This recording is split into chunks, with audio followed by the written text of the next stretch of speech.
are coming to you live from AdventureCon.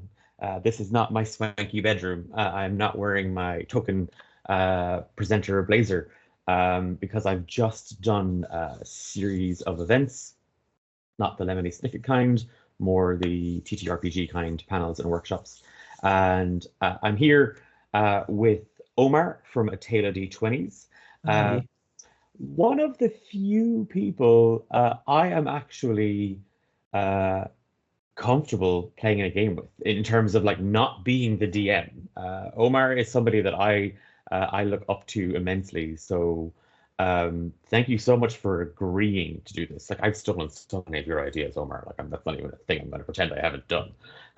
But it's great to sit down and chat with you about TTRPGs because we talk about games, we talk about your games and characters and stuff a bit, but I don't think we've had, other than that meeting where me and you met on the ruins of a castle, which sounds like something from Highlander, but this did actually happen when Omar was in Ireland last year. Yes.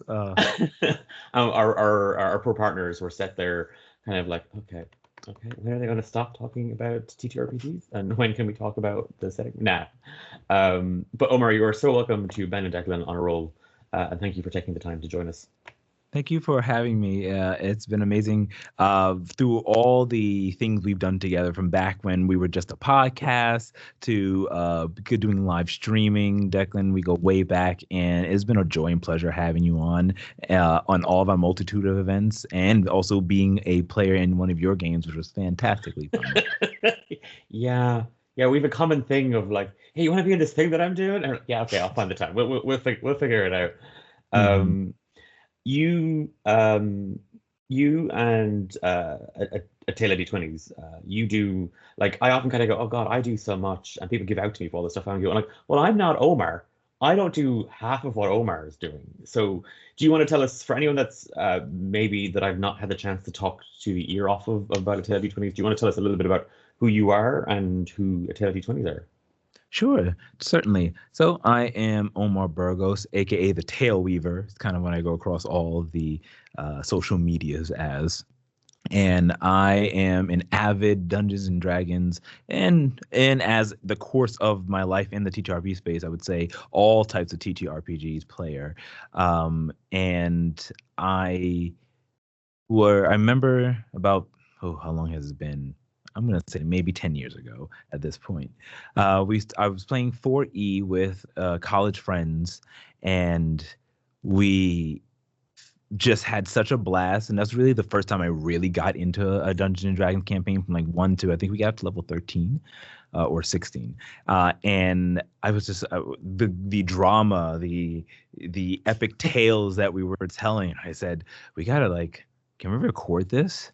And that kind of inspired me to not only become a DM and learn the game, because I was a player in that one, but then actually record it, get a group together, and make an actual play, which has been a fantastic time. And that's what formed into A Tale of D20s. Just 3 friends, me, Travis Valasin, and Zeki Alakaya. We kind of got together. Zeki already had his own tabletop show called Natural Ones, and we thought, why don't we just combine together? So he had the experience, and I was head of creative development, so I just came up with the stories and the idea for the show. Travis was basically the business management person there, and Zeki knew all the ins and outs of media and how to get it together. And we just formed a podcast that, to this day, I am impressed. We got 2 more of our friends to join in there, and what a fantastic time it has been. You and Zeki and Travis, like, there's so many different things that you're all kind of involved in. Like, it's not like, you said there you moved from podcasts to streaming on Twitch and stuff like that. But I'm not sure what if maybe Travis and Zeki have done it, but you also kind of do this at events as well. Like, so as we grew in and I got to meet so many different people from this amazing industry. The TTRPG industry it's huge, fantastic, and the most heartwarming, friendship-building community that I've ever been in. Kudos, that's how I met you. And I got contact with a lot of people who ran such a PAX Unplugged, Gen Con, and specifically, I worked with Magpie Games to be a game master for several of their games as well, actual like paid to play games. And then now I'm actually on their staff. And it's fantastic going to these different conventions and either representing A Tale of D20s. We've had our own little things, booths that we've put on, as well as jumping into other companies and organizations and really getting to see how the back end of it all works. And it's been a blast and so much fun doing that. When you start off, and I'm a very emotional person, when it comes to wear my heart on my sleeve, I'm a super feeler. So at the beginning, when we were working so hard and putting out all of this content, we were looking at the numbers and being focused on that and distracting from the true purpose. And I wish I could have talked to myself back then and said, that's not what it's about. Have fun in what you're doing, bring joy into what you're doing, and all that will come. Like the whole point, why did you do this? Because you had so much fun building this world and playing this game that you wanted to share that and connect with others. And for the longest time, I stressed over that and didn't realize that that's not the reason why I was doing this. And I wish I had that kind of reassurance or someone to tell me that at the beginning. Eventually I did actually. Jumping into the meeting all these people, they were telling me the same advice. And when I actually listened and took that, I found that everything started to fall into place and become something grand. So the first and foremost will say, don't pay attention to the naysayers, to the numbers, just do what you want to do and everything will fall into place. I guarantee it. This episode, we're talking about kind of new characters.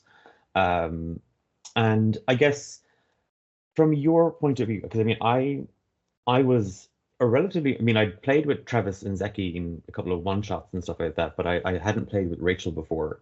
I was a new player in this space with a new character in this space. How do you deal with new characters? Particularly, we'll start with kind of maybe player characters.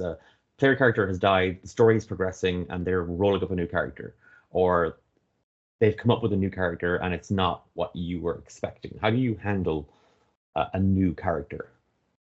Well, I like to work with the player when they jump in there, but make sure they have a foundation on which they can stand on to build their character. I said, so this is the world, this is what happened in the history, and these are common things that you would know. How do you see a character you want to build in this world? And then I just let them have free reign. And then I would say, and then ask me questions along the way. And then I work together with the player. I'm not going to say, wherever everyone say, you have to be this, that, and the third. I want to hear what they have. And they say, will this work? I'm like, yes. How about we swap this with this god, for instance, because this is the pantheon in this world. And let's go over the setting, because I do like to be extremely detailed. I'm juicy when it comes to backstory. I need inspiration to then use it against you in the future when it comes to telling the story. You're also sorry. No. We're not glossing over this, because I think Travis and Zeki would have me over the coals if I didn't point this out. You're there like, oh, I give notes on the world. No, you don't give notes. You give theses on the world. Like you sent me so. This is the glossary, and this is the geography, and here are the factions, and these are all the schools, and these are all the things. And I was like, oh my god, somebody gets it. Somebody does the same. Someone does it better than I do. Your world building is immense. And you having gone through that process with you, I never felt like, I have to study for an exam here, and Omar is going to test me on stuff. The Dullahan, the character that I play on the show with you, I feel very much that we talked about his idea, where he might have come from, and it was you ran that conversation so well, and at no point did I think, oh man, Omar really wants me to do this, or I have to do this to make that fit. I really have to give you credit for that, because it can be daunting when a player is handed that much detail and like, oh, this is a really established thing. This is, this thing has its own Wikipedia page, and like your work is so great. And it was such a treat to read as well, because you do get a real sense of not only can I immerse myself in it, but clearly the person who's created this is passionate about it. That comes across so well in your work. Thank you. Like I look at it this way. I love getting a new book, whether it be in Dungeons Dragons, any Power of the Apocalypse games, or Pathfinder. I love getting a new book and reading through the lore, the how they have everything laid out, and that inspires me to do the same for my world. I'm basically creating a playbook, or a campaign book for you. So I want to make sure it's easy for you to follow, for you to reference, because when you are engulfed into this world and really feel your characters come to life, that's when the magic truly happens. And I want to make sure you understand it just as much as I do. Even so much for I will augment and change things according to how your character will feel. Or like, I wish there was a town here that my character would be traveling back and forth because they're a merchant. We will create that town and build an entire history for that town, because maybe someone that you love lived there, and then I can use that against you in the future. Yes, it's always about that. And it's that thing of like, I do it all the time in my games with my players. I'm like, nah, Omar won't do that. And I'm like, uh-oh, I gave Omar so much ammunition. I have a missing parent. Uh-oh.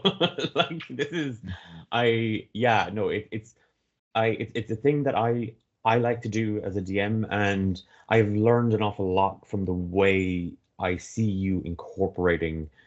Because again, I came into Descent into the Void season two kind of relatively blind, to the. I mean, I knew you'd given me kind of a kind of a summary of these were the events that had occurred. This is what's happened to the circle and so on and so forth. But my character isn't going to be privy to any of that information, um, and I just. How do you, I guess, how do you balance that sort of this is established and this is a group, and now here comes this new element, here comes this new thing that could throw that balance and equilibrium out that you had with the first group? Is there anything in particular that you do or you found useful managing that new character in an established space?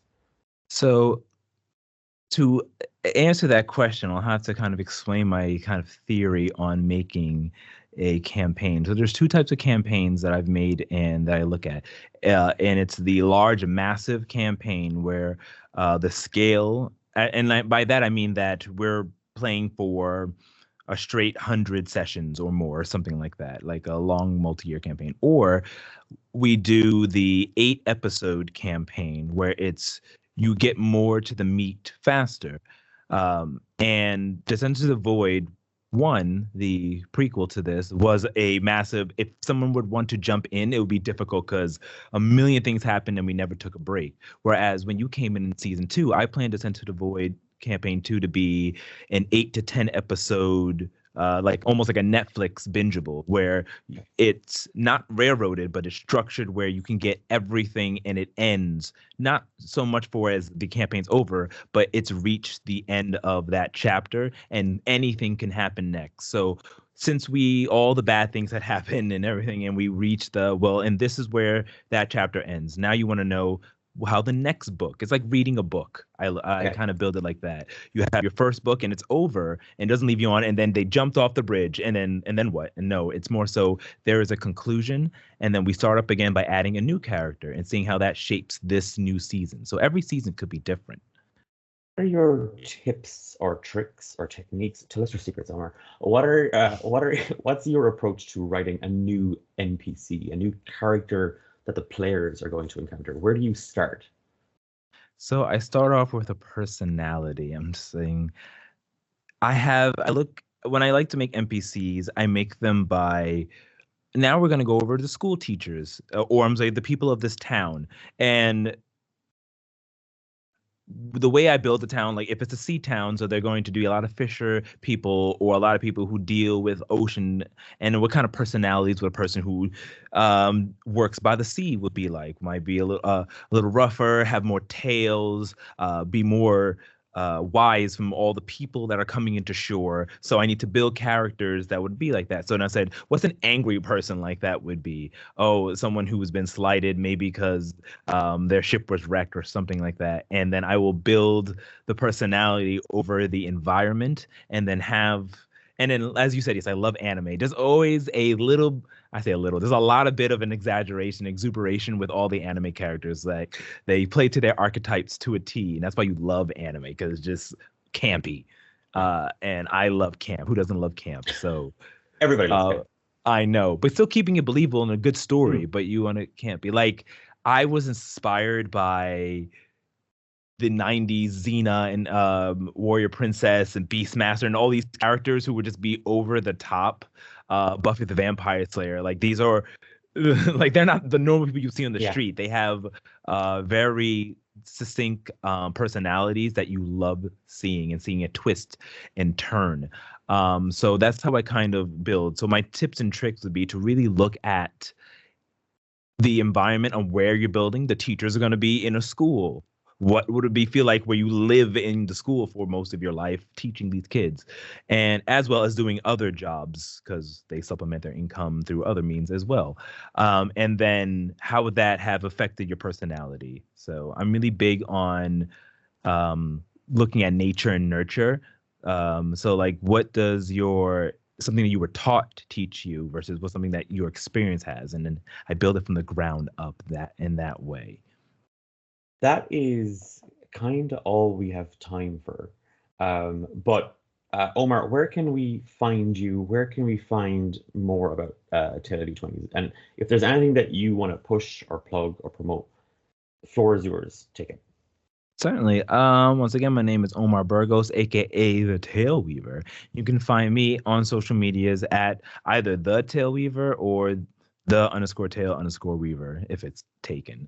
And you can also find everything at www.ataleofd20s.com. There you can see Descent to the Void Campaign 1, our one-shot series, Theros, Gods in Glory, where we play a Percy Jackson-like Dungeon Dragon 5th Edition series. And that's a series of one-shots, as well as Radiant Citadel and the Natural Ones, run by Travis and Zeki, respectively. And then, of course, Descent into the Void Campaign 2 is on our Twitch stream. That's on Sunday. Actually, we might be coming up with the new days. I believe we're changing it to Mondays by the time this air, but you can check out the date for that at ataleofd20s.com. And I guess just for your viewers and listeners only, we are also building something new called Tarot, which is a magpie mask game empowered by the Apocalypse based on the tarots, the minor and major arcana. Very magical girl in anime. Oh my. Card captor Sakura, all that. Okay, so you heard that here. That is. Oh my God! That are you running that? Can I ask? Yes, I am running that one. Yes. Oh my, that's you and your. Oh, okay. Okay. That is something that everybody has to watch. So we're gonna make sure that, and by now the links and social media handles will be in chat. If I've done my job correctly, if present day Declan has done his job correctly, that is coming up. But you definitely need to check that out. I have had the privilege of being in a masks game with Omar, and that was a My Hero Academia inspired one, and that was the most fun I've had playing a superhero.